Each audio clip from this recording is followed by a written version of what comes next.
Hello guys, okay, welcome to my channel. Okay, hari ni saya nak kupas topik sebab PNB baru umumkan ataupun ASNB baru umumkan dividen untuk ASB 4.6% tambah 0.5% ataupun senang cerita 5.1%. Jadi ramai yang tak puas hati dengan pengumuman dividen ni. Okay, of course dia memang rendah. Tapi betul ke dia 4.6% ataupun 5.1%? Ataupun ada yang kata yang paling rendah 3.35%. Okay. Dan satu lagi persoalan adalah ASBF ataupun pembiayaan ASB ataupun ASB financing tak berbaloi. Okay. Jadi jom kita tengok ada beberapa slide ataupun saya nak info yang saya nak tunjukkan. Jadi kita tengoklah sama ada berbaloi atau tidak, ataupun memang betul orang kata dekat media sosial ramai yang nak cancel pembiayaan ASB ni start daripada hari ni ataupun start tahun depan. Once dapat dividen, mereka akan cancel lah. Jadi kita tengok ada tak tindakan mereka wajar ataupun patutnya ramai yang menyokong tindakan mereka.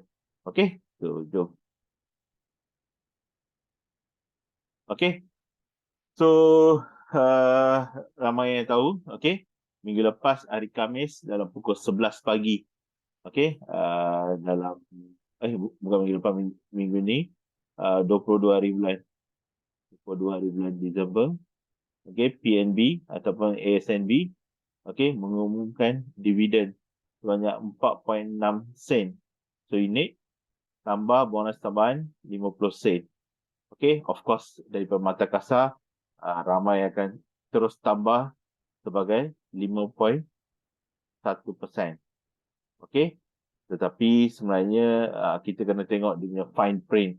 Okey, kalau kita tengok kat sini, okey, sebenarnya kita tak boleh tambah terus kecuali kita ada unit senang cerita 30,000 ke bawah, then kita boleh tambah terus. Okey, tetapi kalau siapa yang ada unit lebih daripada 30,000 ataupun siapa yang ada maksimum dekat-dekat 200,000, okey, atau 100,000 lebih, kita tak boleh tambah terus untuk kiraan dividen.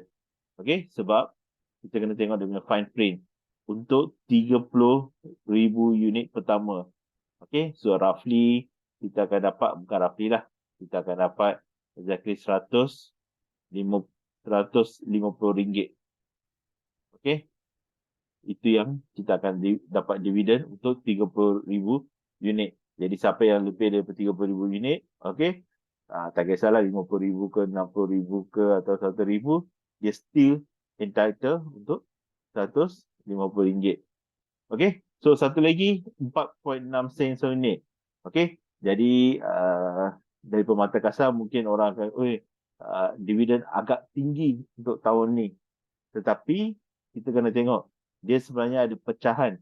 Okey, siapa yang boleh baca kat sini, sebenarnya pecahan dia adalah 3.35 tambah dengan 1.25 sebagai bonus. Okey, jadi dia tunjuk sebagai 4.6.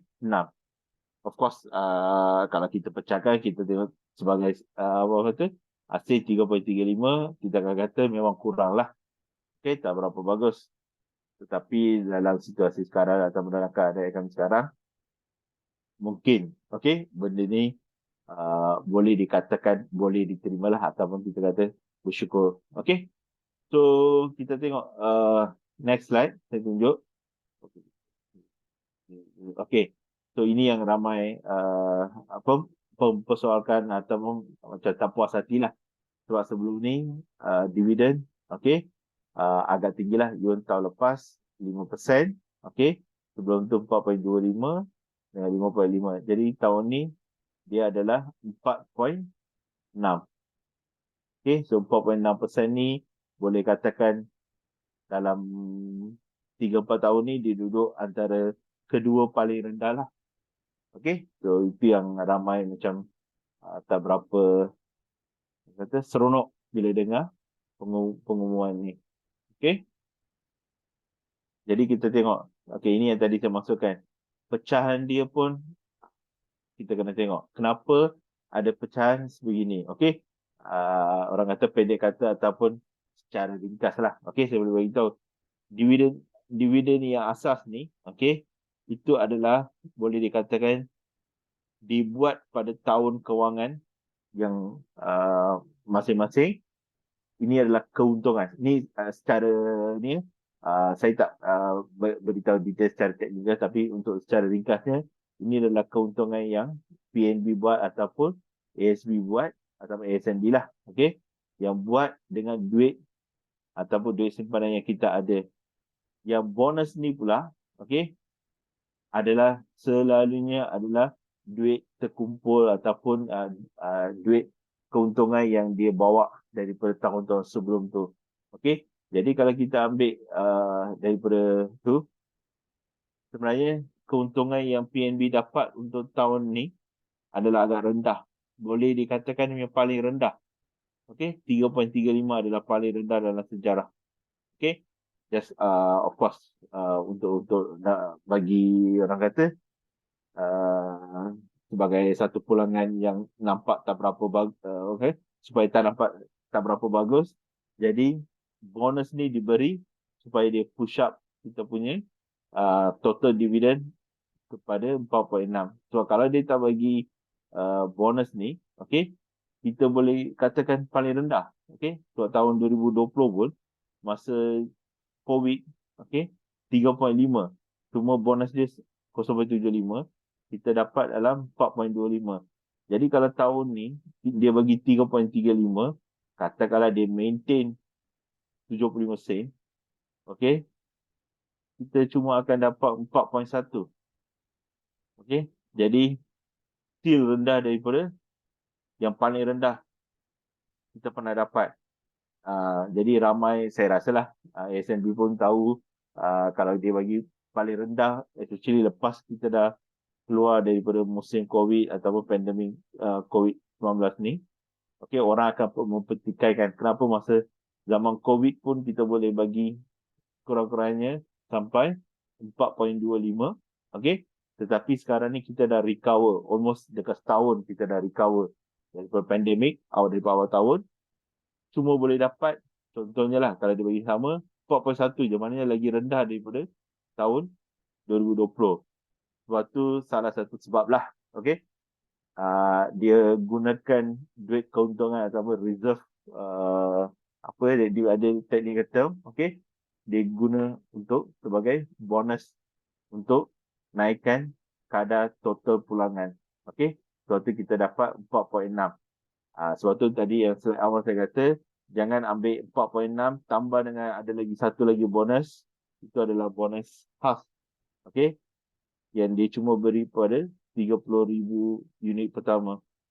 Okey, jadi kalau kita tahu tambah 4.6 tambah 0.5, jadi dia akan dapat 5.1%.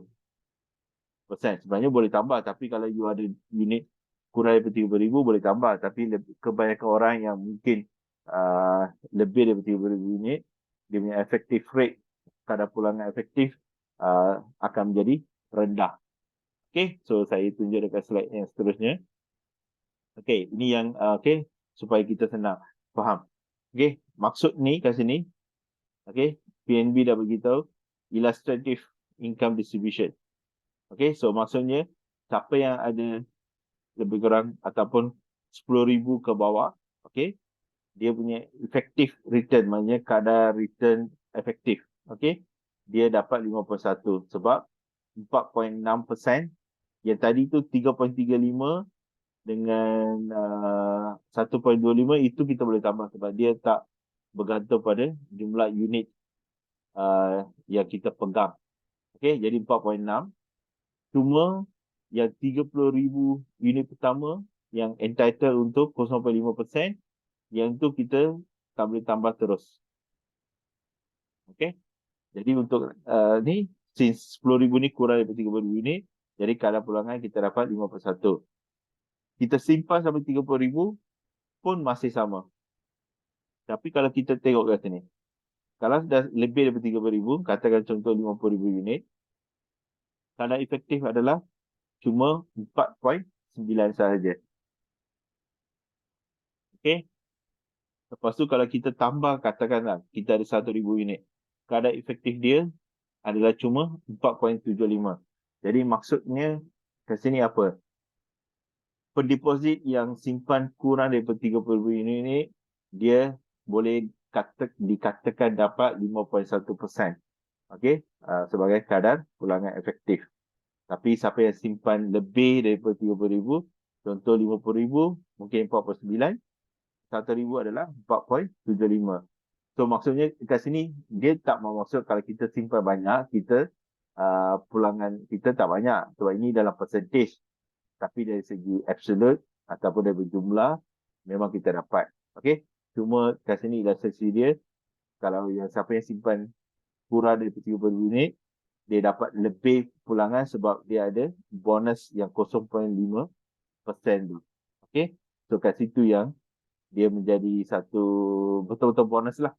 Okey. Untuk siapa yang ada amount yang simpanan yang kecil. Okey. Okey. So kita tengok. Okey. Ramai juga yang mempersoalkan, oh kadar rupiah naik tapi dividen rendah. Okey. Jangan lupa. Okey. Of course, kata kebanyakannya, including kalau tanya saya, kalau nak pilih dividen rendah dengan dividen tinggi, saya akan pilih dividen tinggi lah. Tapi kita pun kena apa, okey, situasi ataupun ekonomi semasa. Daripada awal tahun 2021, okey, kadar rupiah kita cuma adalah 1.75 masa COVID lah, okey. Lepas tu, lepas awal tahun ni, lepas first quarter, okey, quarter one, baru Bank Negara cuba naikkan kadar rupiah. Itu pun dalam 25 basis point. Okay. So, boleh dikatakan tahun lepas pun untuk setahun tiada kenaikan rupiah. Satu lagi, kalau kata saya, 1.75 adalah yang paling rendah kadar rupiah di Malaysia. Okay. Nanti boleh check. Ini adalah yang paling rendah kata saya. Okay. So, of course, ramai kata, oh, itu tahun lepas punya dividen, kita dapat lebih kurang dalam berapa? 4 ke 5%. Saya tengok. Tahun lepas punya dividen, kita dapat tahun 2021, 5%. Okay? So, di sini, of course, masa OPR rendah, dia dapat 5%, dia happy. Okay? Cuma, bila sekarang ni, OPR naik, almost dalam 100 basis point, okay, dalam tahun ni sahaja, dia expect mungkin daripada 5%, sekurang-kurangnya naik 6%. Itu daripada orang kata perkiraan yang biasa, tapi kita kena tengok, okay. Saya rasa ada satu video yang saya buat sebelum ni, okay, boleh tengok. Kita apa orang kata pelaburan PNB ataupun ASB, kebanyakannya adalah dalam almost 70% adalah dalam indeks KLCI. Okey, lepas tu yang baki mungkin dalam pasaran mata wang ataupun pasaran global. Okey, dia ada banyak securities yang dilabur, tapi 70% adalah indeks KLCI. Jadi pasaran saham KLCI pun tak berapa memberasakan untuk tahun ni. Jadi company-company contoh Maybank ataupun Sandabi ataupun CIMB ataupun apa lagi, company-company macam SB Setia ataupun apa lagi adalah okey, yang banyak ada apa pegangan saham SNB pegang tu, dia tak memberikan peluang yang tinggi dekat orang kata dia punya shareholders. Jadi sama juga PNB sebagai shareholder tak dapat pulangan yang tinggi, jadi maka kita pun tak dapat. Kedua, ataupun kita kena tengok kat Malaysia ni kita cuma naikkan 25 basis point. Kalau kita compare dekat US, okay, US naikkan 75 basis point. Okay. Sebab inflasi kat US tinggi. Alhamdulillah bersyukur dekat Malaysia kita inflasi masih rendah, jadi kita cuma naikkan 20 basis point cara orang kata setiap 2 bulan ataupun setiap 3 bulan. Tapi kalau kat US dia naikkan 75 basis point betul-betul sama macam kita. Okay. Sekarang ni dia dekat rasa 3.75 daripada 0.5 dan naik almost banyak point dekat situ. Okay. Jadi kita tak boleh tengok, okey, kadar rupiah naik, dividen naik. Okey, dalam keadaan ekonomi yang biasa, of course, kita akan dapat macam itulah. Tapi kenaikan yang ini pun, okey, kita kena tengok dia cuma berlaku daripada bulan 5. Okey, maknanya untuk 5 bulan pertama ataupun dekat-dekat 6 bulan pertama, kita masih apa orang kata berada pada tahap rupiah yang rendah. Maksudnya kita bayar ansuran pun rendah. Okey. Jadi tapi biasa orang akan compare pada last rupiah. Oh, saya punya bayaran ansuran mungkin masa awal-awal ni, contoh ini contoh, saya cuma bayar 200. Tapi dekat sini saya dah bayar 250. Dekat sini mungkin saya dah bayar 270. Ini contoh Kat sini mungkin saya dah bayar mula bayar 250, kat sini mungkin dah bayar 320. Jadi orang akan selalu komplain, oh saya bayar 320 sebulan. Maknanya dalam setahun 300, 600, 3,200 plus. Okay, kata saya ambil nombor genap lah 300.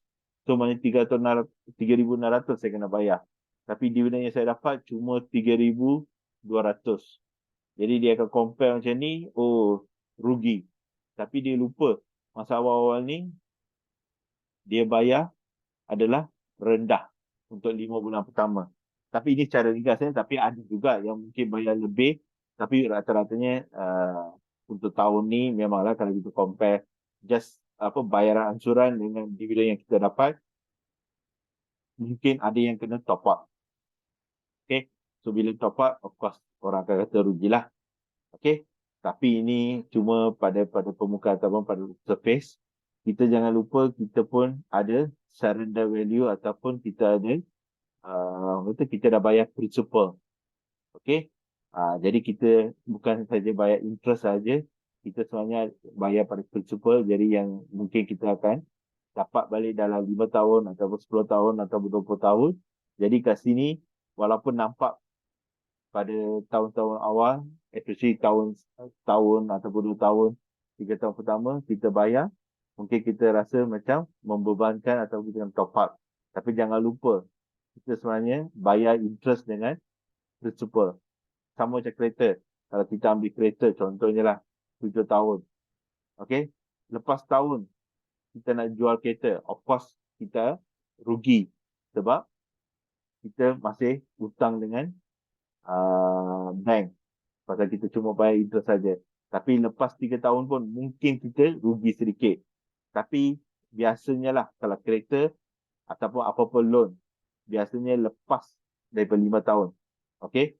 Lebih daripada 5 tahun, biasanya kita dah bayar interest tambah dengan ada sedikit principal. Jadi bila kita surrender ataupun kita orang kata jual balik, kita akan dapat sedikit duit untuk cover. Jadi biasanya 1 tahun atau 2 tahun kita biasanya akan cuma bayar interest saja. Tahun ketiga, tahun keempat baru kita akan bayar sedikit principal. Sebab tu biasa orang kata kalau beli kereta ataupun ambil loan sekurang-kurangnya abang kata bayar sampai 5 tahun atau ke atas supaya kita dapat sedikit principal ataupun sedikit balance daripada apa yang kita dah bayar. Okay, itu secara ringkas lah. Okay. Okay, so tapi kalau nak tahu lebih lanjut, saya rasa dekat Google ataupun ni ramai dah buat calculation, jadi boleh pergi check. Saya cuma explain sedikit ke mana yang apa boleh cari info. Jadi antara tempat mungkin boleh check Google apa FN calculator ataupun financial calculator ni, boleh tengok kat sini loan calculator ataupun compound interest. Jadi kita boleh buat calculation. Dia sebenarnya semuanya adalah mathematics. Cuma kalau kita tengok cara mata kasar ataupun kita just ambil pada surface, kita akan rasa rugi. Kita kena cancel apa SBF kita ataupun pembelian SB financing ni. Okey, tapi sebenarnya kita kena faham dia punya kiraan matematik dia. Baru kita tahu sama ada betul merugikan ataupun kita rasa merugikan tapi sebenarnya tidak. Okey, so benda ni kita kena check betul-betul. Okey, betul ke apa yang kita rasa?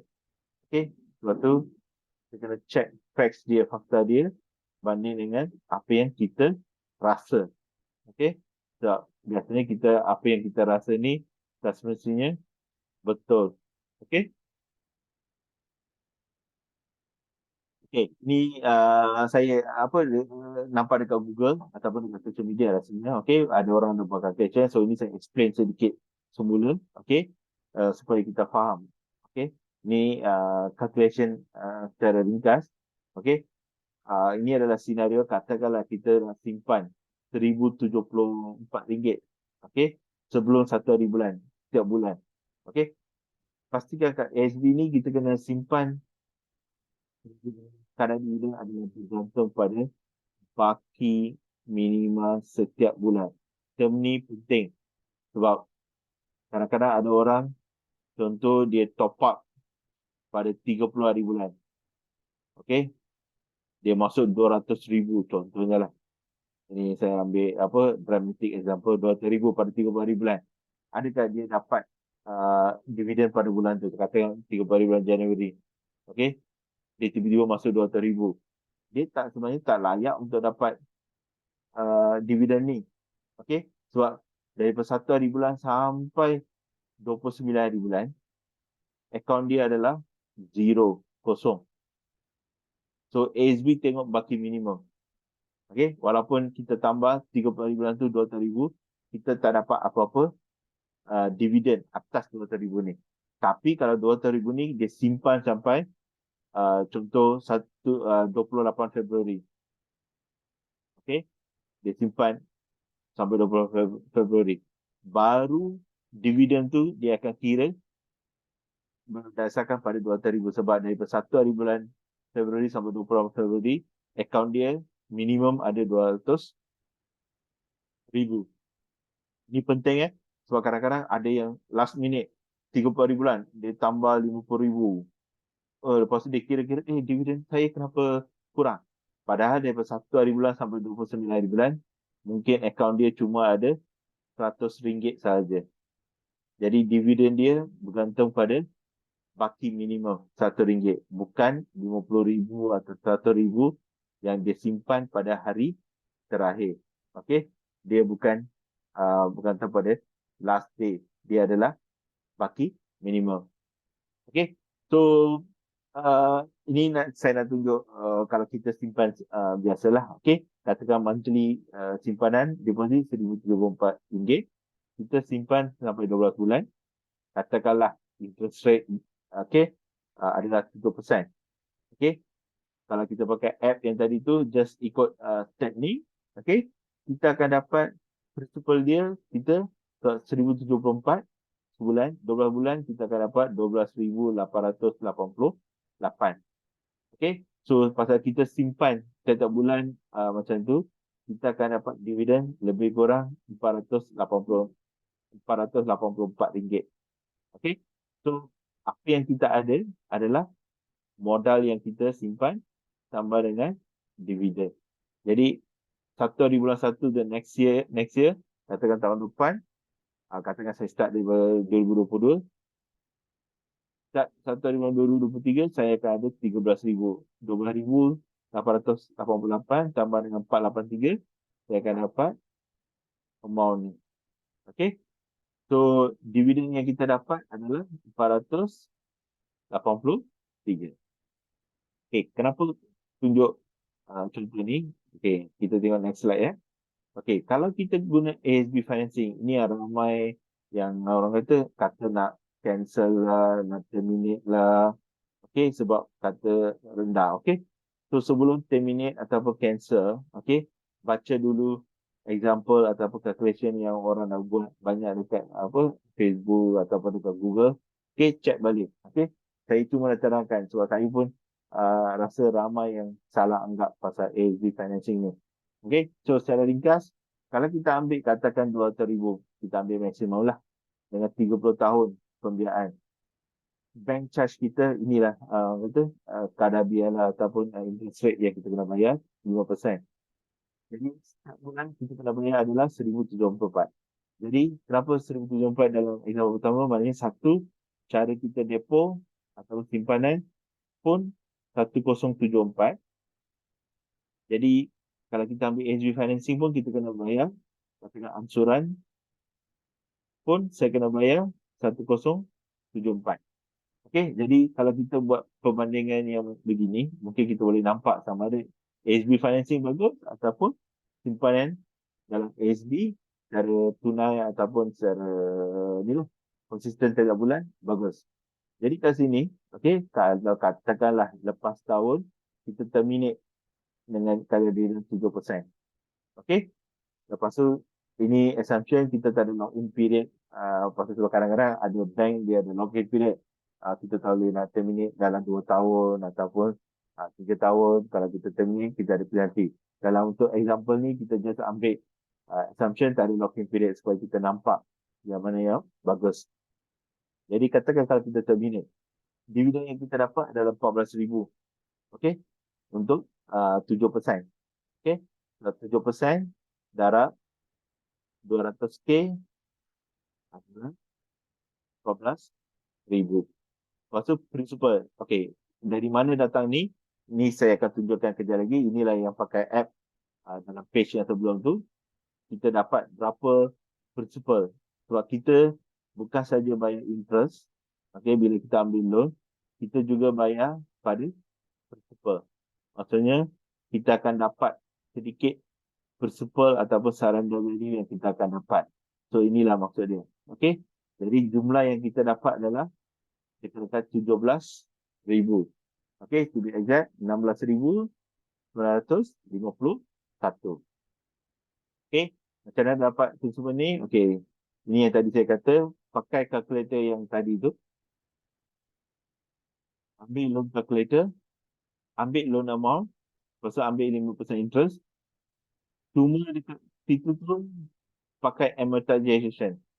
Okey, ini untuk nak dapatkan kita nak splitkan ataupun untuk nak tahu berapa kepada interest, berapa kepada principal. So bila kita bayar loan, okey, kita bukan saja masa awal-awal kebanyakannya pergi dekat interest, sikit pergi kat principal, tapi lama-lama banyak pergi kepada principal, sikit pergi pada interest. Okey, ini kalau nak tahu lebih lanjut boleh Google apa beza interest, principal semua ni. Tapi untuk contoh ni kita just ambil, just fahamkan kita akan bayar masa awal-awal kebanyakannya kita bayar dua portion. Satu pergi interest, satu pergi principal. Masa awal-awal kebanyakannya pergi kepada interest.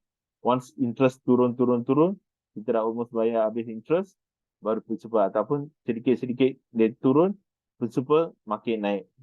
Kita akan dapat banyak benda. Sebab tu orang kata yang tadi saya bagi example, biasanya kalau kita beli kereta atau rumah ataupun apa-apa lah, okay, first 1 atau 2 tahun, kebanyakan masa kita akan bayar interest saja. Cuma lepas 3 tahun atau 4 tahun, ataupun to be safe, biasanya orang kata 5 tahun lah. Okay, ni biasa siapa yang beli kereta dia tahulah. At least kita akan bayar sampai 5 tahun, baru kita akan tukar kereta baru. Supaya kita boleh bayar interest dengan tambah sedikit principal. Jadi bila kita jual, kita boleh dapat sedikit duit untuk kita nak buat down payment baru ataupun beli kereta baru. Okay, so kat sini tengok saya akan tunjuk dekat table kemudian. Nombor 12 punya balance, kita ada 197,000 49 ringgit 31 sen. Kat sinilah datanya 2,951 yang tadi tu. Okey, kalau pergi dekat page sebelum ni, nampak tak kat sini 2,951. Itu datang daripada sebab sekarang ni balance loan kita atau principal kita adalah cuma 197. Okey, ini yang pakai app tadi tu, kita boleh tengok masa awal amount yang kita bayar adalah 1,000. Daripada 1,000 ni, okey, 1,000 ni 1,073 dia pergi pada 1,833 ni pergi kepada interest. Principal 240. Okey. So kalau tengok sini, makin lama interest portion dia turun. Kita bayar amount yang sama. 1,07364. Tapi interest dia boleh katakan turun RM1. Principal pula kita naik RM1. So kalau lama-lama kalau pasang kat sini, interest makin turun tapi principal makin naik. Okay, ini bulan So kalau kita tengok pada tahun, ini yang kita katakan lepas 3 tahun atau 4 tahun, interest makin kurang, principal makin naik.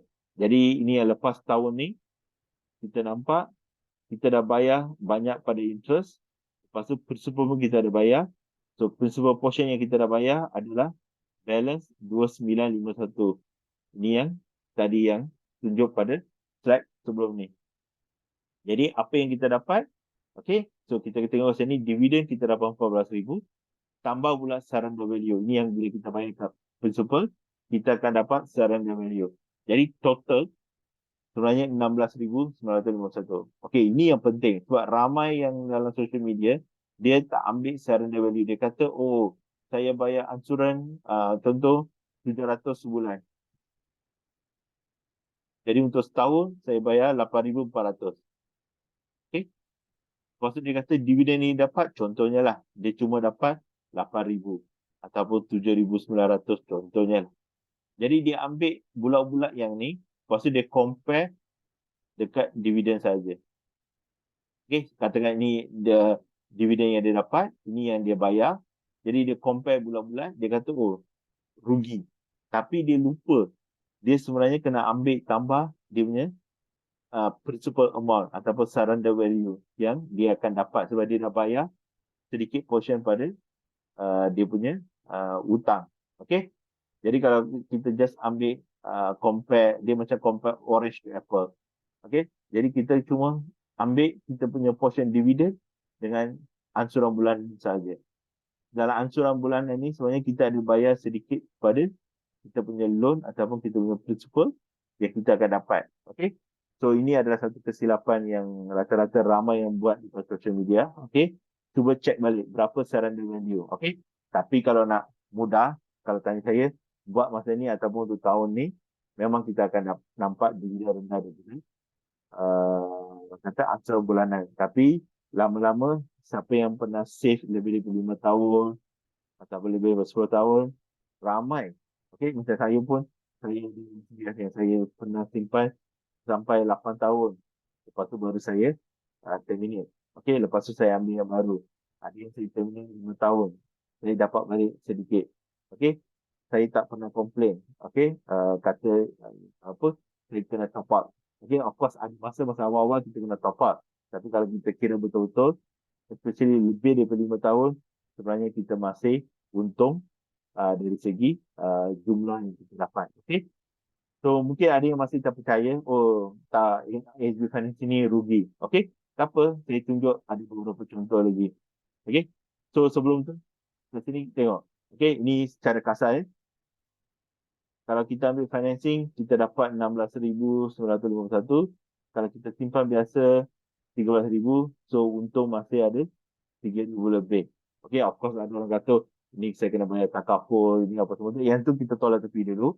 Tapi dari apa orang kata, kita just ambil yang besar ni, kita dah nampak kita untung dekat-dekat 3,500. Kalau rasa yang ni tak cukup ataupun tak banyak, mungkin kena kira balik lah. Okay. So, kalau katakan ada nanti boleh baca dekat Google ni, okay, saya ulang balik. Tapi jangan pula seseksa diri terus apply 200k. Okay, kalau kita belum mampu. Kalau boleh guna teknik yang lebih slow, steady tolong diri dengannya RM270 sebulan, boleh full 200k financing. Okay, kalau masih orang kata tak percaya, okay, ni satu lagi contoh yang saya boleh tunjuk. Saya ambil dari Google juga. Okay, kita tengok sini. Ini adalah mengikut ASB saving. Yang ini pula ikut financing.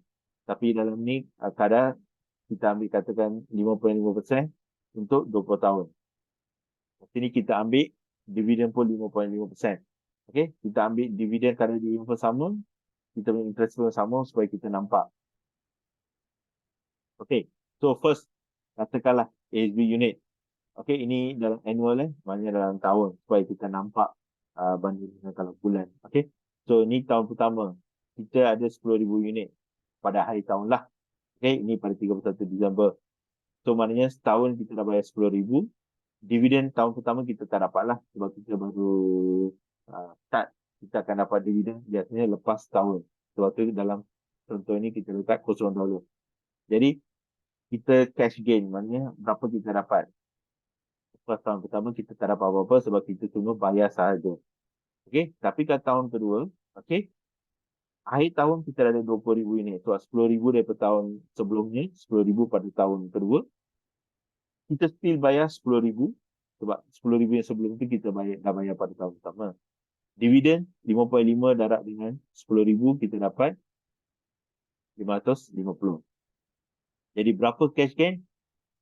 Ini yang kita bayar, kita dapat dividen. Jadi 10,000 tolak 550, kita dapat 9.50. Jadi kita buat calculation sama. Setiap tahun kita berdisiplin, kita masukkan 10,000. Jadi kita akan dapat naik sampai katakan lepas 10 tahun 100,000 unit. Annual payment kita masih sama. Cuma dividen dia makin naik sebab kita punya unit makin naik. Jadi dividen pun naik. Setiap tahun dia naik 550. Okay. So bila dia naik, okay. So katakan pada tahun ke-10 kita dapat dividen adalah 4,950. Jadi cash gain kita adalah kat sini ya, 10,000 yang kita bayar, tapi dividen kali ni 4,950 banding dengan tahun kedua 550. So cash gain kita adalah masih negatif 50. Okay, kita tengok pula kalau kita ambil ASB financing. Katakan kita ambil 200,000. Kita terus dapat 200,000 dalam akaun kita. Okay, kita bayar interest rate. Okay, pada 4.5%. Okay, 4.5% pada 200,000. Okay, tahun kita kena bayar dalam lebih kurang 15,000. Okay, dividen sama juga. Kita tak dapat. Cuma kita bayar saja. Okay, cuma tahun kedua, so maknanya cash gain kita, so duit ni yang kita keluar, jadi negatif 15,000. Tapi tahun kedua, sama juga kita keluarkan 15,000. Tapi tahun pertama pun kita dah 15,000. Tapi dividen kali ni adalah 5.5% daripada 200,000, kita dapat 11,000. Jadi cash gain kita adalah 15,000 untuk tahun kedua kita dah bayar. Tolak dengan dividen, kita rugi. Masih rugi ya, 4,000. Okay. Saya gunakan istilah rugi. Okay. Tapi sebenarnya bukan rugi. Okay. Bila kita negatif tu, kita anggap sebagai rugi dahululah. Okay. So, kerugian kita ataupun kita punya net cash flow. Okay. Itu mungkin term yang betul. Masih negatif 4,000. Kat sini, boleh katakan negatif 5,000. Ini untuk 10 tahun pertama. Kita tengok kalau kita buat sampai 20 tahun. Okay, mungkin kita boleh tengok orang kata clear sangat. Saya zoom kejap.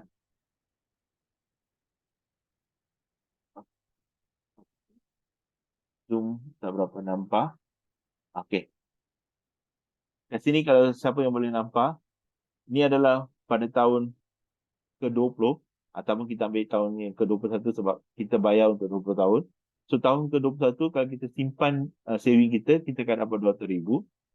Okay, tahun 21 kita tak bayar apa-apa. So kita dah cukup maksimum. So dividen yang kita dapat adalah 11,000.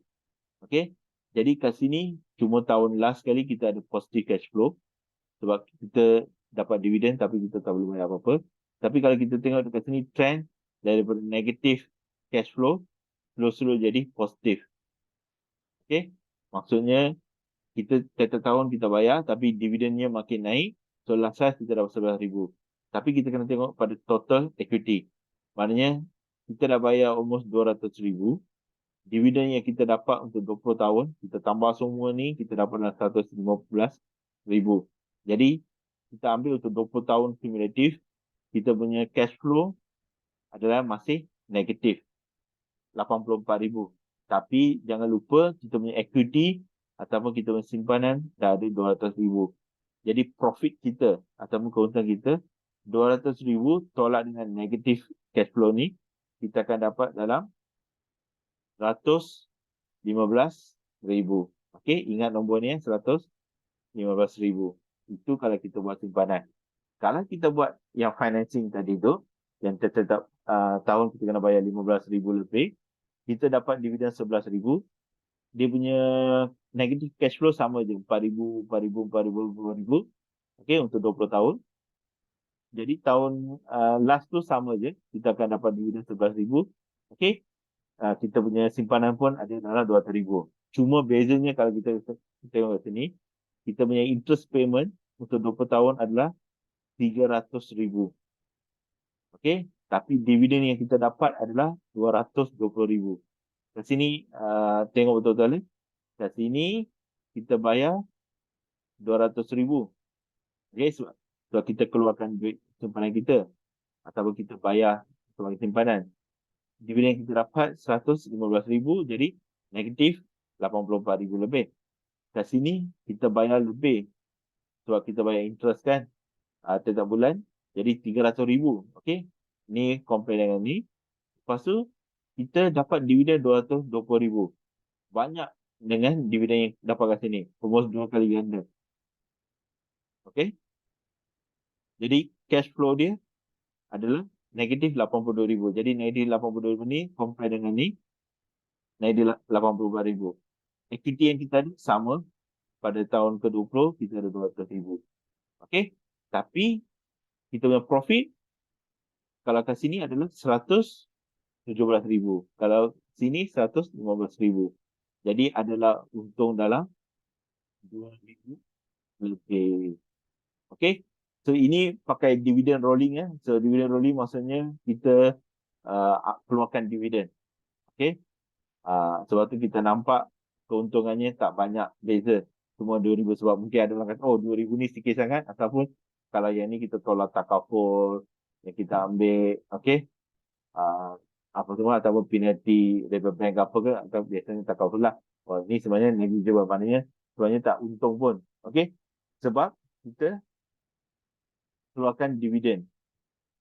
Siapa yang tak keluarkan dividen ataupun kita panggil compounding, dia punya dividen sebenarnya bukan 11,000. Dia akan jadi lebih daripada tu. Jadi dekat situ yang biasanya orang yang ambil SBF financing ni, SB financing ni, dia kata dia masih untung. Sebab kalau dia yang buat dividen rolling, kalau kita tengok kat sini, cara ringkas kita cuma dapat untung dalam 2,000 saja. Itu kalau siapa yang buat dividen rolling lah. Tapi siapa yang buat compounding, kemungkinan besar. So dia tak keluarkan dividen. Jadi 11,000 ni contohnya lah. Ini mungkin jadi 12,000. Kat sini mungkin jadi 13,000. Kat sini mungkin jadi 14,000, 15,000. Kat sini akhir kali mungkin lah jadi 30,000. Contoh ini contoh saya pun tak tahu berapa. Tapi saya cuma nak tunjukkan point dia. Maksudnya kalau kita tak keluarkan dividen, kita buat compounding. Okay. Dividen yang kita dapat ni pasti akan lebih daripada dividen kat sini tu. Kita tak keluarkan dividen. Jadi of course instead of 2,000 beza saja, kita mungkin boleh jadi bezanya jadi 20,000. Contoh sebab setiap tahun ada 1,000, 1,000, 1,000, 1,000. Contohnya kita makin naik. Ataupun mungkin lebih daripada 20,000. Mungkin boleh jadi 30,000. Kalau betul-betul kita compounding sampai 20 tahun. Okay. So kat situ yang sebenarnya ASB Finance ni lebih menguntungkan. Sebab tu orang kata senang cerita. Ini senang cerita. Siapa yang buat compounding akan nampak dia punya efek dia. Tapi siapa yang buat dividen rolling mungkin tak nampak sangat sebab amount dia agak sedikit. Sebab ini data ni menunjukkan keuntungannya masih ada, cuma sedikit kalau kita pakai dividen rolling. Tapi kalau kita pakai compounding, definitely answer is yes. Okay.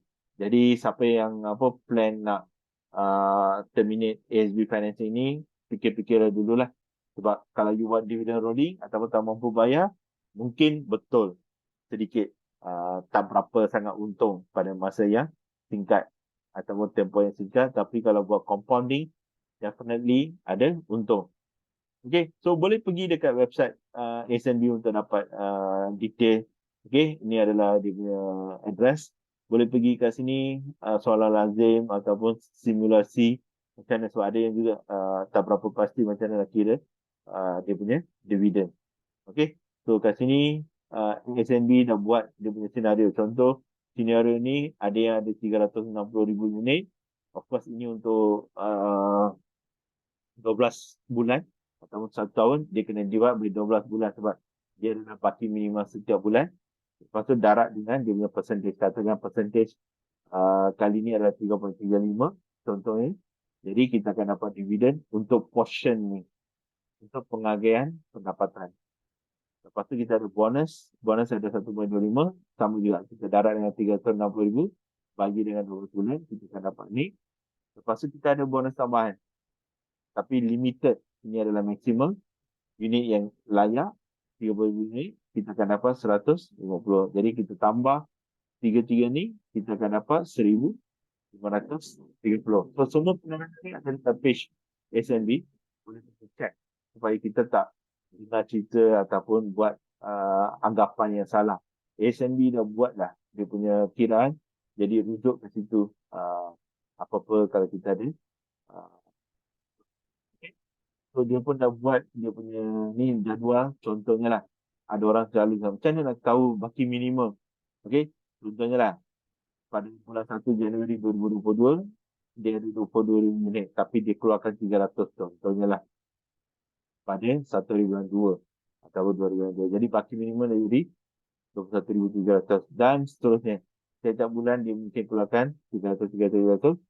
Tapi jadi baki unit makin kurang. Jadi jumlah baki minimum bulanan adalah 244,200. Ini adalah untuk 1 tahun. Jadi kena bagi dengan 12 untuk dapat baki minimum bulanan ataupun average. Okey. Untuk kita nak darab dengan dividen ataupun bonus yang diberi. Okay. So ini cara SNB kira macam mana nak bagi dividen. Okay. So kat sini kalau kita katakanlah tadi kita nampak page yang ni 244,200. 244,244,200 unit. Okay. Jadi unit yang tu tengok dia ambil jumlah unit baki minimal tu dia ambil first dia ambil baki minimal bulanan. Lepas tu dia total dia sumkan semua. Okay. Dia sumkan semua. Lepas tu dia bagi juga 12 bulan untuk dapat average. Lepas tu average tu yang dia darat dengan kadar penghargaan pendapatan tu. 3.3%. Jadi dia akan dapat 681. Lepas tu second portion ni first portion. Second portion adalah dia bagi bonus. So sama juga kita ambil unit dia. Jumlah unit untuk setahun. Kita bagi dengan 12 bulan untuk dapat average. Lepas tu kita darat dengan kadar dia. Jadi kita dapat 254. Lepas tu bonus tambahan pula. Since, okay. Ada orang mungkin, kenapa saya kena ambil 244,200 bagi 12? Bukankah dia kata 30,000 unit? Okay. Kalau kita tengok kat sini.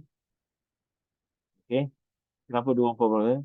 Semua unit kat sini setiap bulan adalah kurang daripada 30,000. Okay. Jadi, unit mana yang kita nak pakai untuk darat dengan 0.5.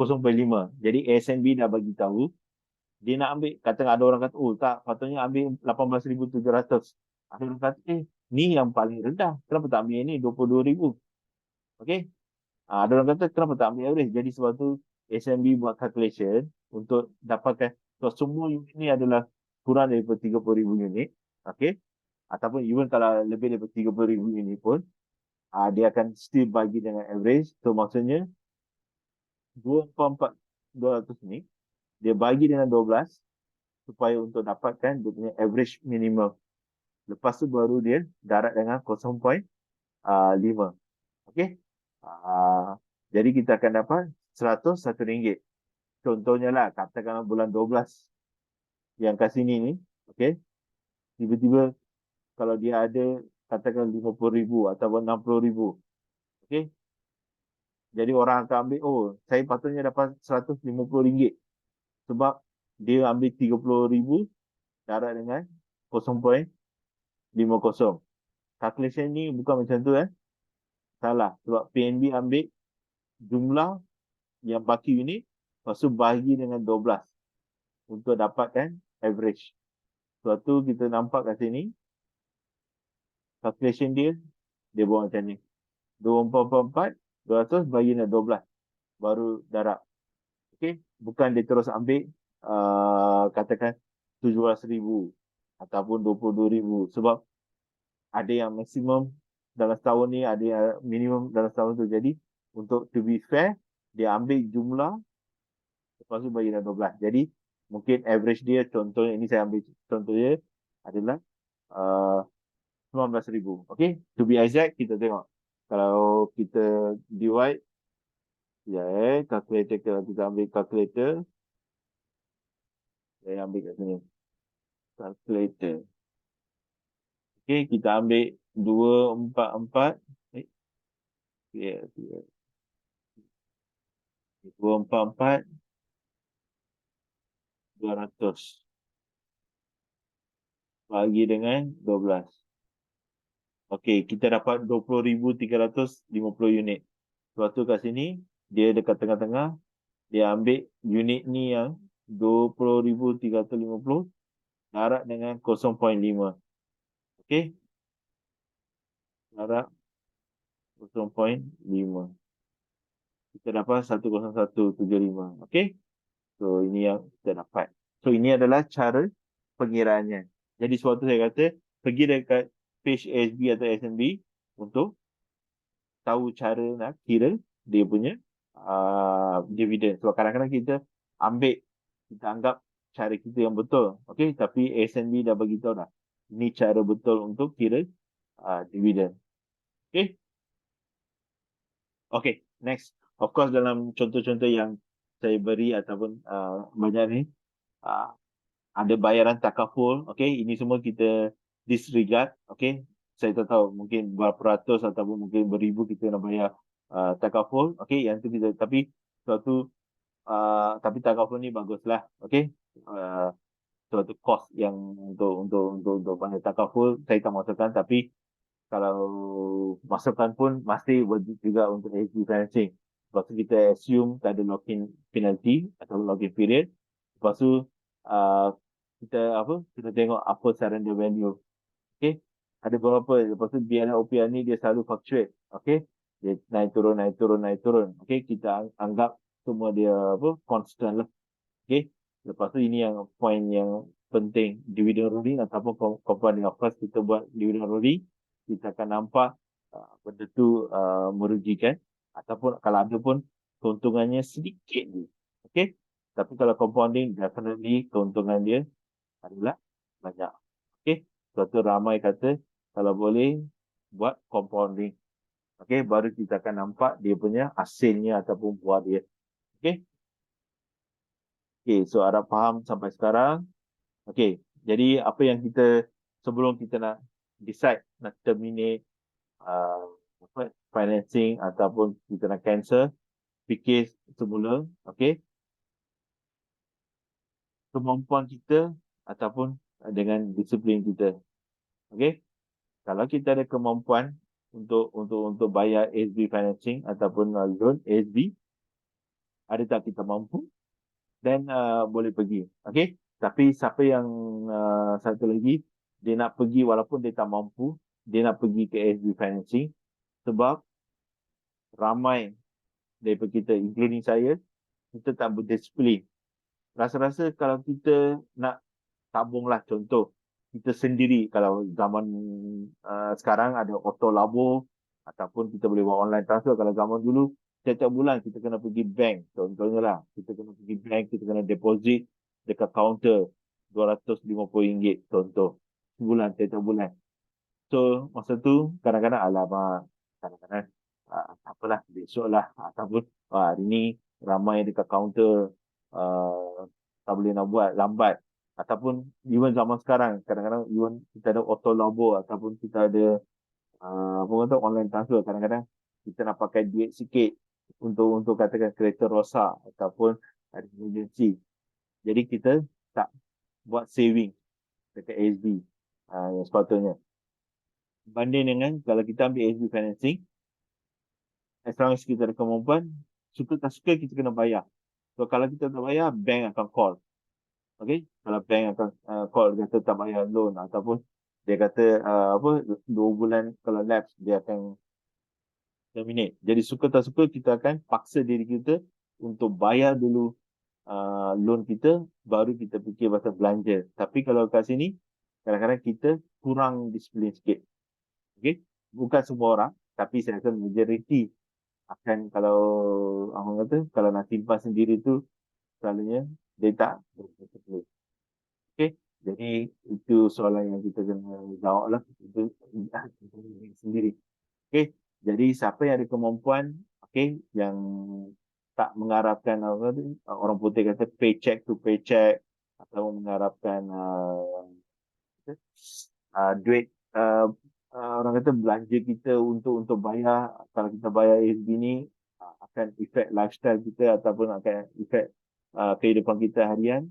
Okay, then financing is not for us ataupun for you. Okay, sama juga kalau kita, tetapi kalau you berdisiplin, you sanggup ataupun boleh buat auto labur. Sekarang ni SNB ada auto labur minimum RM30. Okay, boleh deduct daripada account kita ataupun lebih, dan boleh buat kat sini. Tapi kebanyakan orang kita tak disiplin. Okay, and then kita perlukan sesuatu untuk paksa diri kita, okay, untuk buat saving. Orang kata force saving. Okay, ini yang SB financing ni sebenarnya adalah satu force saving. Okay, force saving. Okay, untuk paksa kita untuk buat simpanan. Jadi kalau saya still sokong pada SB financing. Okay, banding dengan buat auto labur. Tapi sebenarnya dua-dua bagus. Kalau boleh buat dua-dua lagi bagus. Maknanya kita buat, contohnya kita buat loan RM100,000. Lepas tu kita buat auto labur maybe RM50. RM50 tiap bulan. Itu boleh. So, ini kata choose apa, dua ni lah, 2 in 1. Okay. Tapi kalau siapa yang tak boleh, jangan ambil financing. Cuma buat je. Tapi siapa yang rasa uh, tak berdisiplin, then just pergi pada financing. Tapi janganlah ambil 200k sampai apa tiap bulan kita nak bayar RM600, RM700 pun kita rasa susah. Okay. Jangan ambil RM20,000. Ambil lah yang sikit, RM20,000 ke ataupun RM30,000. Mungkin kata saya kalau RM20,000 mungkin dalam RM200 ataupun RM100 lebih je dia punya ansuran bulanan. Okay. So satu lagi adalah dividend rolling dengan compounding interest. Tadi saya dah tunjuk, kalau buat dividend rolling antara SBN dengan kita buat kata auto labur, untung masih berpihak pada SBN, tapi sikit. Contoh tadi dalam contoh ni dalam 2,000 sahaja. Tapi kalau compounding interest, kita buat compounding, maybe, okay, boleh jadi 10,000 ataupun 20,000 ataupun even boleh jadi 30,000 atau 40,000, bergantung antara period tu. Kata lepas 5 tahun kita keluarkan sedikit, dan mungkin kita dapat keuntungannya dalam 10,000. Tapi kalau kita tak keluarkan simpan, mungkin dia punya difference antara kita buat compounding dengan dividend rolling mungkin 30,000. Okay. Jadi saya rasa saya dah cakap panjang lebar. Okay. Jadi terpulang pada inilah diri masing-masing. Nak ambil ASBF financing ataupun nak buat berdisiplin untuk buat auto labur, kena tanya diri sendiri sebab kemampuan. Ikut kemampuan masing-masing. Okay. Tapi apa yang saya nak maksudkan ke sini, ASBF masih ada untung. Kalau tak untung produk ni, tak ada orang ataupun tak ada bank akan promote. Sebab ada yang kata, oh, ini semua untuk bagi bank untung. Okay. Dia bank untung, sebenarnya bila individu untung, baru bank untung. Jadi kalau bank buat produk ni, pasti, okay, ada sebenarnya keuntungan in long run untuk individu yang tahu bagaimana nak leverage produk itu. Okay. So dengan saya beritahu, kalau boleh, yang ada kemampuan, continue buat financing. Kalau boleh buat financing tambah dengan auto labur pun bagus. Tapi kalau katakan cuma mampu salah satu, then terus pergi ke financing. Tapi kalau katakan yang ni tak nak buat, sekurang-kurangnya buat auto labur. Sekarang ni yang paling minimum pun RM30 sebulan boleh buat auto labur. Buat yang ni. Sebab kadang-kadang kita nak disiplin ni untuk 20 tahun, 30 tahun straight agak susah. Okay, so itu saja. Okay guys. Okay, harap membantu.